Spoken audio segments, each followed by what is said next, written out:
আল্লাহ যারে পছন্দ করে বেশি তার পরীক্ষাও। আসাদুন নাসি বালাআন আল আম্বিয়া। এই পৃথিবীতে আল্লাহ সবচেয়ে বেশি বালা মুসিবত দিয়ে পরীক্ষা করেছেন নবীদের, কারণ নবীরা আল্লাহর কাছে কম প্রিয় না বেশি প্রিয়। যেহেতু প্রিয় বেশি, পরীক্ষাও।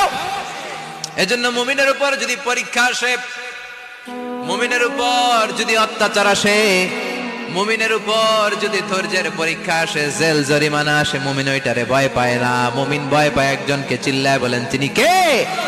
কারণ আল্লাহর ঘোষণা ওয়ালা তাহিনু ওয়ালা তাহজানু। ঘোষণাটা কার? ভয় নাই, তোদের চিন্তা নাই। আনতুমুল আ'লাউনা ইন কুনতুম মুমিনিন। তোমরাই বিজয়ী হবা যদি মুমিন হও, যদি মুমিন হও। এজন্য ধৈর্যের পরীক্ষা দিতে হবে, আল্লাহর উপর তাওয়াক্কুল করতে হবে, অত্যাচার আর জুলুম আল্লাহর নামে সহ্য করে যেতে হবে। চিল্লায় বলেন ঠিক কিনা?